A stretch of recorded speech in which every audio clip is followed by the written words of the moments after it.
Entonces, hoy tenemos una presentación de vasoactivos y otros medicamentos de administración periférica en los pacientes pediátricos y quiero iniciar con esta pregunta. Primero, ¿cuál es uno de los mayores temores o retos a los que se enfrenta el profesional de enfermería o médico al trabajar con pacientes pediátricos? Y muchos de ustedes me dirán, no, las venas, las dosis, no sé, los padres. Y ciertamente tendremos las dos principales dificultades o temores y va a ser uno, los accesos venosos y dos, las dosis en pediatría. Por eso mucha gente cuando rota de adultos hacia pediátricos pues tiene mucho temor, incluso dice yo no voy a trabajar acá porque no hago ese cálculo de dosis que son tan exactas, porque para adultos, para todo el mundo es 1 gramo para todos, ¿cierto? Aquí sí tenemos que tener en cuenta el peso. Y teniendo en cuenta que en urgencias, cuando nos enfrentamos a pacientes con estados de shock, nos enfrentamos a un desafío bastante grande. ¿Y cuál es? Que a pesar de que tenemos la experticia y tenemos un paciente con identificación, como vimos en las anteriores presentaciones, con signos clínicos de choque, por más experticia que tenga el paciente está bastante deteriorado y es muy difícil lograr un acceso venoso central, ante lo cual nos hace una reflexión Mafalda y es la siguiente, como siempre, lo urgente no deja tiempo para lo importante. Siempre consideramos que lo urgente es el acceso central, pero lo importante es el inicio oportuno de la inotropía. Los objetivos con esta charla es que uno, en nuestras instituciones siempre tratemos de estandarizar mezclas y que todos hablemos el mismo idioma. ¿Por qué? Porque generalmente cuando llegamos a una institución, algunos nuevos, algunos antiguos, siempre dicen unos con microgramos, otros con miligramos, otros en solución, otros en dextrosa y nos volvemos una mazamorra. Así que no podemos centrarnos en un punto clave para organizar nuestras preparaciones. Dos, la oportunidad en la preparación y en la administración de esos medicamentos, la reducción de las complicaciones y la comunicación efectiva.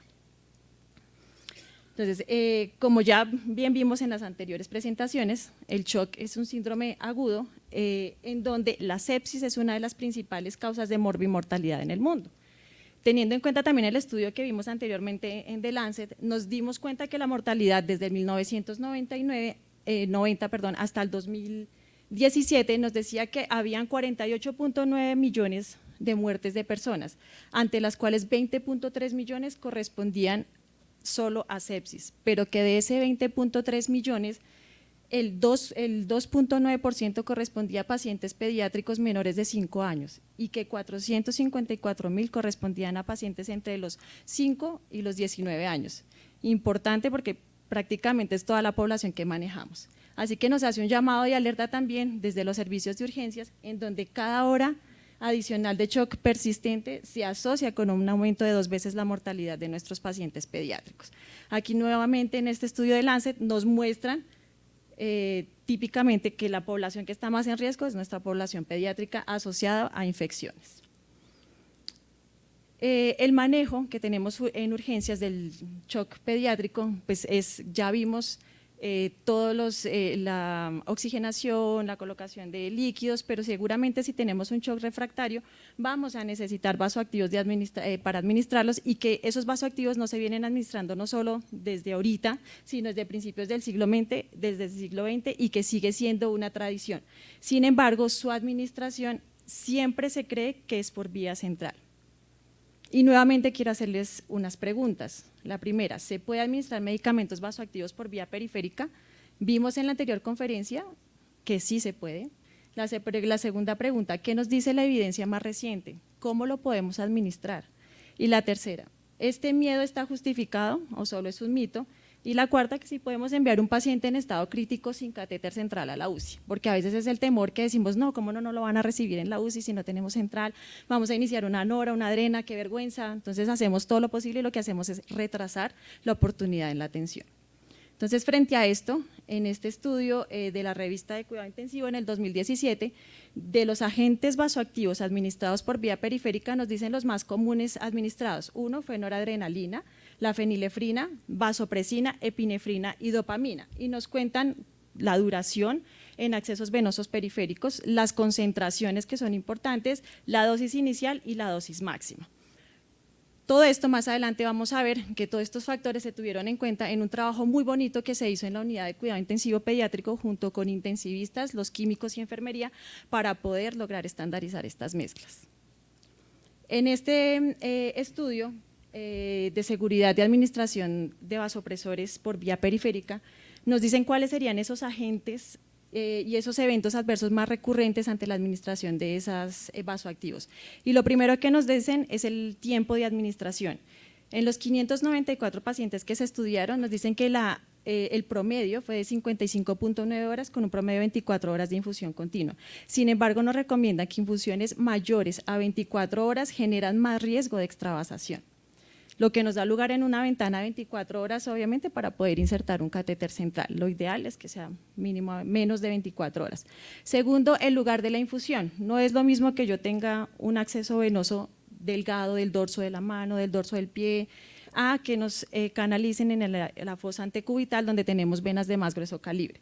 Decía que el éxito de esta administración periférica del 85.3% de porcentaje de pacientes se ubicaban en la fosa antecubital y que el 14.1% se ubicaban en miembros inferiores, con la consecuente extravasación de esos capilares. Y además la idea es que tengamos un acceso venoso que sea lo más proximal al corazón y no lo más distal, para tener un efecto también oportuno y no tardío. En estos 594 pacientes, la extravasación se presentó solo en el 2 al 5%, que eso, si hacemos el cálculo, más o menos serían como de 12 a 25 pacientes, que pues tampoco es tan grande. ¿Y cómo se presentó? En forma de eritema, dolor, edema, palidez en el sitio de punción, y generalmente era en venas de pequeño calibre. Adicional a eso nos muestran unos factores de riesgo, uno, asociadas al paciente, que no las vamos a mencionar, pero sí asociadas a la infusión.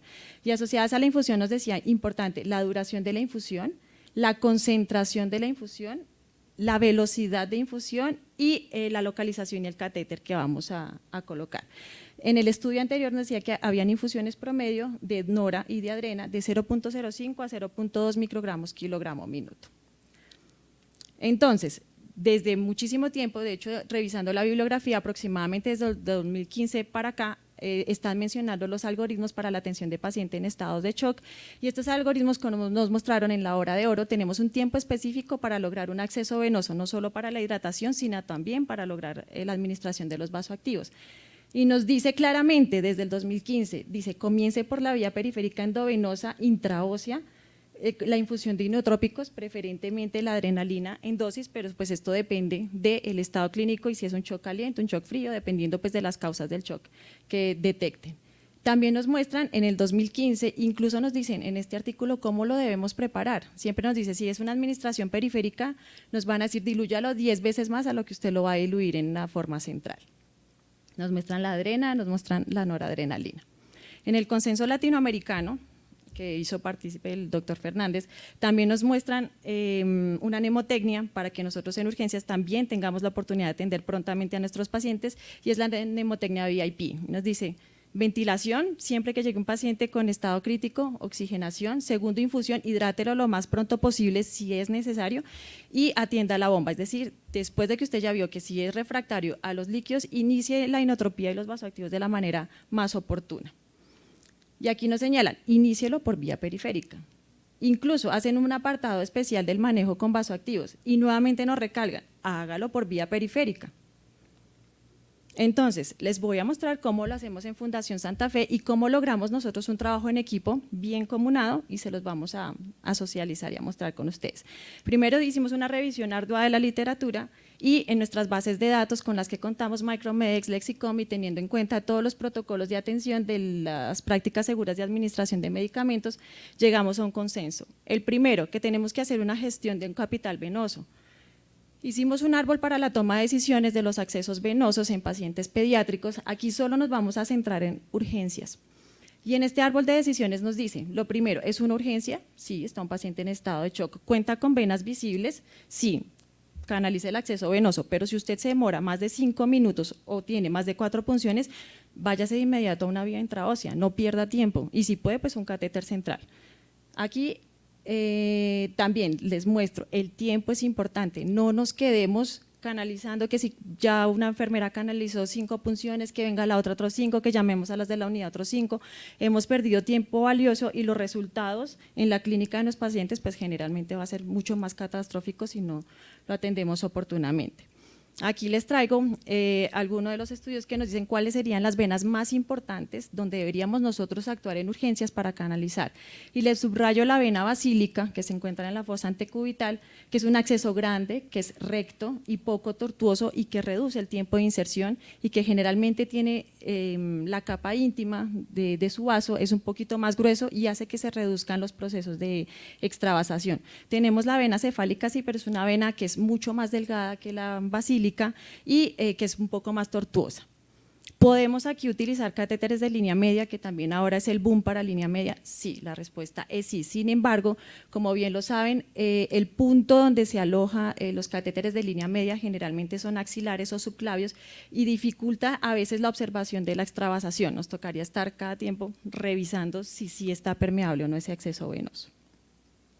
Lo segundo que hicimos fue la estandarización de mezclas. Entonces, apenas se abrió la unidad, hicimos unas mezclas y ahorita para el 2023 lo que hicimos fue una actualización de las mezclas. ¿Qué queremos con esto? Que todos hablemos el mismo idioma y no nos pase como el mensaje de Winston Churchill, que no se entendió sino solo él. Entonces, algunos conceptos clave que tuvimos para la elaboración de estos estándares: uno, el pH y la densidad, la osmolaridad, el pH y con qué agentes y diluyentes era más conveniente administrarlos. Entonces, vamos a ver aquí la dopamina. La dopamina, contamos con un pH que es de 4,3 a 4,8 dependiendo de las diluciones, que es un agente vesicante, sí, pero que cuenta con los niveles de osmolaridad dentro de parámetros normales. ¿A qué llamamos normales? A lo que sea menor a 600. Generalmente, ¿qué recibe y qué acepta un acceso venoso periférico en cuanto a osmolaridad? El doble de la osmolaridad de la sangre, que es más o menos la osmolaridad de la sangre oscila entre 298, casi 300, entonces permitimos hasta el doble.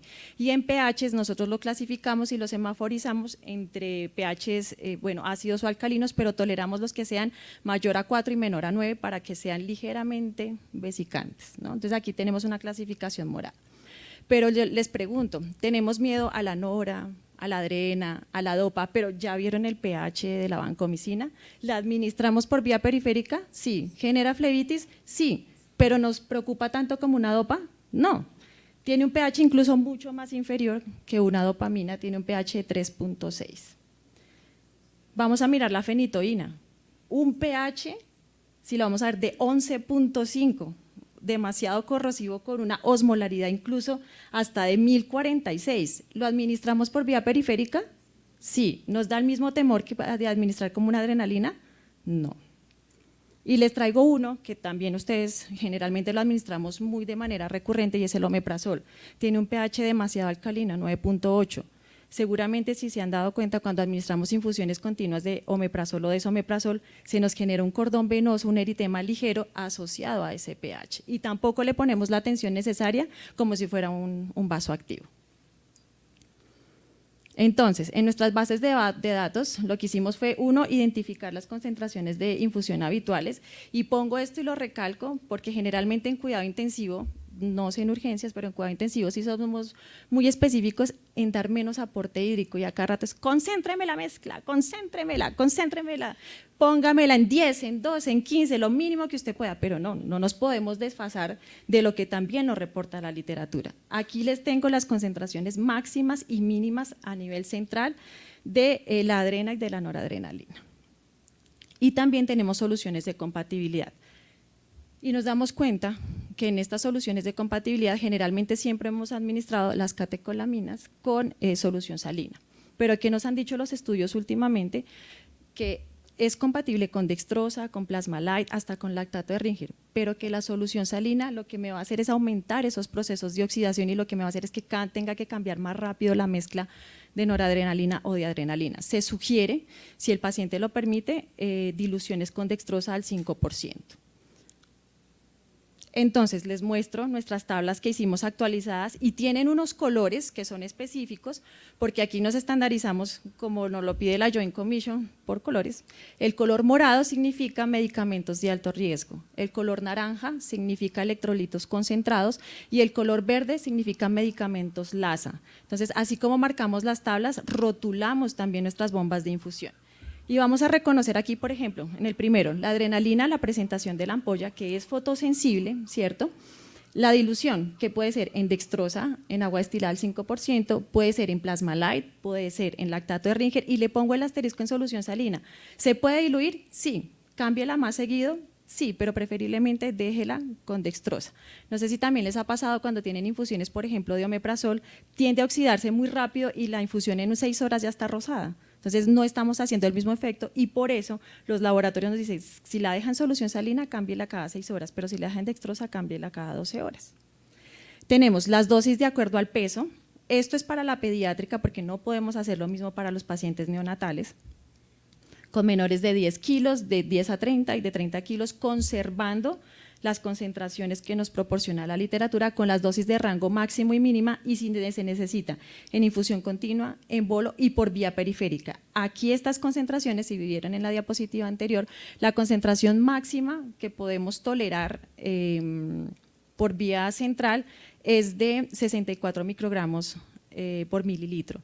Y aquí en esta concentración de infusión periférica le dejamos demasiado diluida a 8 microgramos por mililitro y nos favorece a que tengamos una buena adaptabilidad y disminución de episodios de extravasación. Tenemos así amiodarona. La amiodarona también dentro de la literatura nos reporta que debemos utilizar un filtro de 0.2 micras porque genera partículas que generan lesión también del vaso. Tenemos algunos otros, la noradrenalina también que la tenemos por vía periférica, son los únicos dos junto con el labetalol, con los noradrena y labetalol que los podemos administrar por vía periférica. El resto no, hay un estudio que nos dice la vasopresina que es demasiado vesicante y ese sí no la recomiendan para utilizar por vía periférica. Tenemos incluso para pacientes neonatales que también se hizo un trabajo con los neonatólogos de medicamentos de uso que no son tan común, como la prostaglandina y sobre todo en esta institución que no es una unidad cardiovascular, utilizamos la prostaglandina también con los medicamentos porque los neonatólogos le tenemos mucho a la hipernatremia, ¿no? Entonces nada con solución salina, todo es con solución salina al cuarto, al medio, no sé qué, entonces no todo es compatible con solución salina al cuarto ni al medio y por eso especificamos también los diluyentes. Utilizamos para hipertensiones pulmonares refractarias casi a todo, treprostinil, vasopresina y sildenafil endovenoso, ante lo cual también hicimos un estudio de cómo se pueden preparar esas mezclas. Tenemos algunos otros también para sedación, entonces como ven el verde que son medicamentos LASA, tenemos fentanil, morfina, cuáles son fotosensibles, cuáles no y algunos otros medicamentos que generalmente utilizamos en urgencias y en cuidado intensivo como furosemida, insulina, hidrocortisona, omeprazol y el octreotide. Incluso el laboratorio que fabrica aquí para la fundación la hidrocortisona nos dice idealmente cámbiela cada 6 horas. Generalmente nosotros en nuestras instituciones, en las infusiones que aún lo tienen, los cambiamos cada 24 horas, pero también suceden procesos de oxidación. Tenemos también electrolitos, ¿por qué no pensar en electrolitos si también a veces durante una reanimación o un estado de shock, la enfermera también queda en estado de shock? Cuando nos dicen, administre 100 miligramos de calcio, pero es que el calcio viene al 10%, 10% equivale, entonces 10 gramos en 100, de aquí a que haga el cálculo, le va a dar un yello también a la enfermera. Entonces también facilitamos aquí la administración de electrolitos en concentraciones a lo que son y administraciones por vía periférica y por vía central, incluso infusiones 1 a 1, porque también nos pasa que concentremos la infusión de potasio por vía periférica, no, hay concentraciones estandarizadas máximas de 0.4 miliequivalentes por mililitro. Y con el glicerofosfato también nos pasa, el glicerofosfato viene en presentación de milimoles, si no sabemos a qué equivale un milimol, pues estamos jodidos porque seguramente vamos a formular ese en miligramos y entonces ¿cuánto vale un milimol? ¿Cuánto vale un miligramo? ¿Cuánto cc le pongo? Entonces siempre recordar que en esta presentación que tenemos de glicofos, de glicerofosfato, un milimol equivale a 1 miligramo y 1 miligramo equivale a 31 miliosmoles. Algo especial y es el bicarbonato que lo solemos usar también en urgencias y el bicarbonato generalmente lo administramos por vía periférica, pero aquí en la Fundación Santa Fe en vista de que hemos tenido eventos asociados a administración y extravasación de bicarbonato, eventos fuertes, hicimos una ficha exclusiva para la administración de bicarbonato en donde el diluyente preferencial para administrar el bicarbonato por vía periférica es la dextrosa y no se hace convencionalmente a concentraciones de 1 a 1 como lo veníamos haciendo, por 1.000 equivalente de bicarbonato, 1 de agua y páselo, ¿cierto? Ahora no, si lo va a pasar por vía periférica, páselo en una vía grande, dilúyalo 5 veces más con dextrosa y usted asegura que no se le extravase y que tenga también pues mejores efectos en el paciente. Tenemos así también, generalmente aquí los medicamentos en general llegan en preparación de unidosis, pero ¿qué pasa cuando tenemos administración de medicamentos de inicio? En las unidades o en urgencias tenemos que prepararlas, pero a veces se nos olvidan las concentraciones de los medicamentos y que tienen que respetarse esas concentraciones para respetar la íntima de cada vena. Así que aquí escogimos, los semaforizamos por pH, entonces van a ver que algunos medicamentos tienen color, algunos están en blanco porque la literatura no nos arroja ni pHs ni osmolaridades, y lo que hicimos fue dejar, por ejemplo, el aciclovir, dosis más o menos de lo que se coloca el aciclovir, concentraciones en restricción hídrica de 7 miligramos por mililitro y pacientes sin restricción de 10 miligramos por mililitro en infusión de 1 hora. Colocamos algunos apartes también como si es fotosensible, si se necesita filtro o si necesita tomarse niveles también para que sea una guía rápida de atención para el profesional de enfermería.